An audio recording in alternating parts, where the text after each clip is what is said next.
I'm a museum studies intern at Special Collections, and today I'm going to be making a recipe for jennets. This comes from a receipt book by Robert Godfrey, servant to the Right Honourable Lady Borlase of Buckmore in the year 1665. So, 17th century recipes are a little bit light on detail, but the recipe for jennets is about as straightforward as they come. To make jennets, you take a pound of fine flour and as many eggs as will wet it to be a stiff paste. Then put in as many caraway and coriander seeds as you think fitting. Then make the paste into the fashion of a bean and bake them hard but white. Then boil some hard sugar with a rose water almost to a candy. And when they come out of the oven, put them into that candy, then put them into the oven or stove to dry. So, we only have one measurement, and it's a pound of flour. But we'll see where we got. So I've decided to have the recipe, so we have half a pound of flour here, and we're just kind of gonna see how many eggs it takes to wet it to a stiff paste, whatever that means. So starting with 1 egg. I don't think that's quite gonna be enough.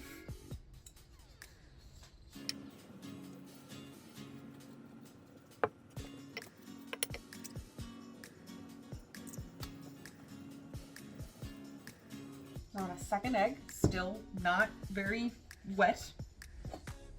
You can see it's very dry here. All right, I'm gonna come back when we see how many eggs it takes and I'll tell you the number. All right, so I've added in 4 eggs, but I think I have overcompensated because this is not really a stiff paste. It's very wet actually. So I think I'm going to re-add in some flour until the texture feels less goopy. All right, so 4 eggs and a little bit more flour later. I think we can describe this as a stiff paste. It is stiff to work with at least. So I think I'm going to add in the caraway and the coriander now. It says as many of those as you think fitting. So that tells me nothing. I have cooked with caraway seeds before. They are very, I like the taste. It's kind of hard to describe. I'm gonna start with half a teaspoon and see how much it smells and kind of go from there. Again, I have very little to go off of, so we're just kind of see what happens.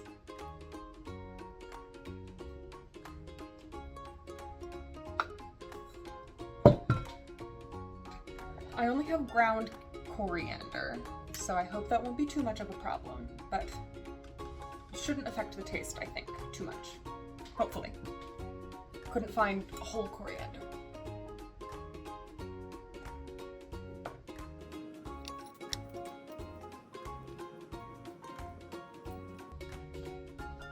Alright, so this is what we're working with right now. Don't know how well you can see, but there is a little bit of caraway and coriander in there. And since this is the part that's most up to interpretation, this is the part where I am most vulnerable to screwing up. So we're going to do a very scientific smell test to see how much of the spices are in there and if I want more. We're gonna go with more. There's no science to this, I'm just not smelling enough coriander.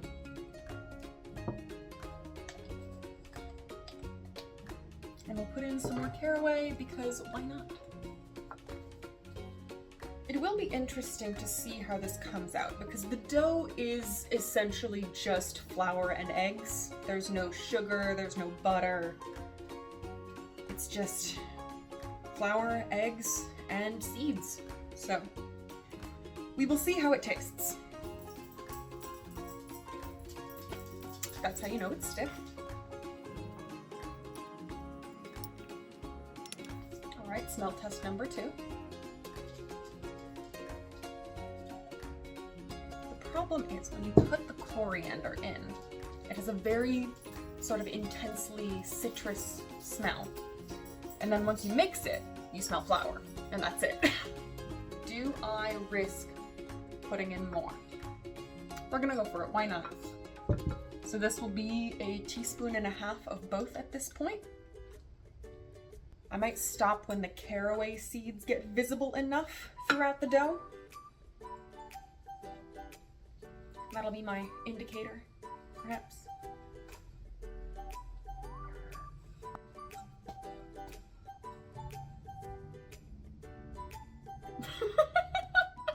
Oh, sorry, that's my dog. So this is Candy. He wanted to be involved. He's very old. Do you have anything to say to the people?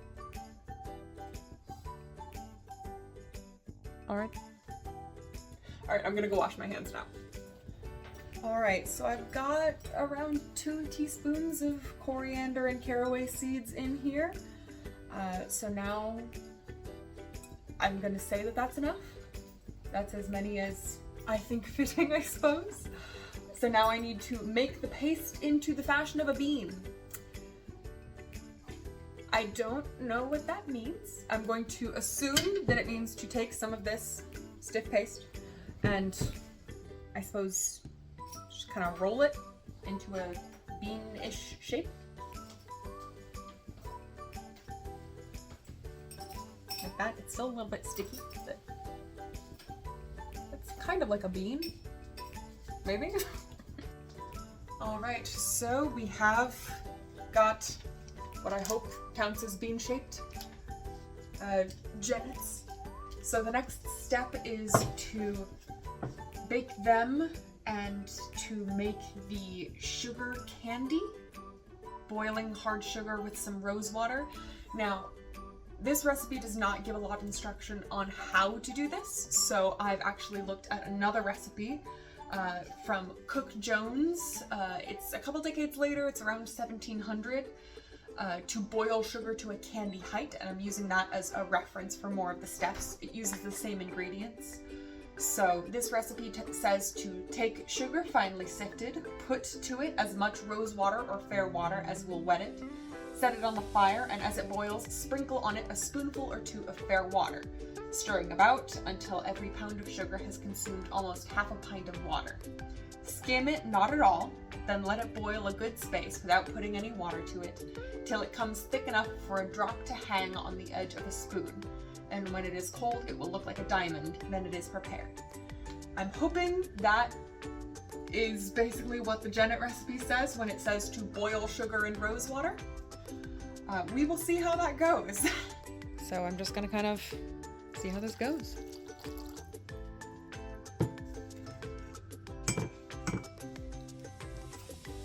All right, so I have wetted the sugar with rose water. It really did not take much at all. And now I'm just going to boil it and every so often add a little bit more water to it. Yeah, you can really smell the rose. All right, so the sugar is boiling. Full disclosure, this is not something I have ever done before, but essentially the recipe just says to keep adding little bits of water until you've essentially got the proper ratio of water to sugar. In terms of baking, there are no instructions on how hot to bake it. The jennet recipe says to bake the cookies hard but white. I don't know what that means, so I'm going to start with a standard 350 and keep an eye on them for a couple minutes and see where that takes us. All right, it hasn't been long at all, maybe 7 minutes in the oven, but I think I understand what bake hard but white means because the color has lightened up significantly and the little jennets are pretty hard themselves. So yeah, the sugar is still boiling, but we'll see how this comes out when they're coated. So I've gotten the sugar boiled, I think enough. It said that a drop should hang off the side of a spoon and this sort of runs off, but eventually when it cools down it starts to hang and drip pretty slowly. So I'm just going to put our baked jennets into the candy and coat them and then leave them to dry, and we will see how they finally turn out. It's been smelling really good, so I'm pretty hopeful. Well, it's time for the moment of truth. I have the jennets here. The sugar has fused some of them together, but that shouldn't impact how it tastes. So let's see how it goes.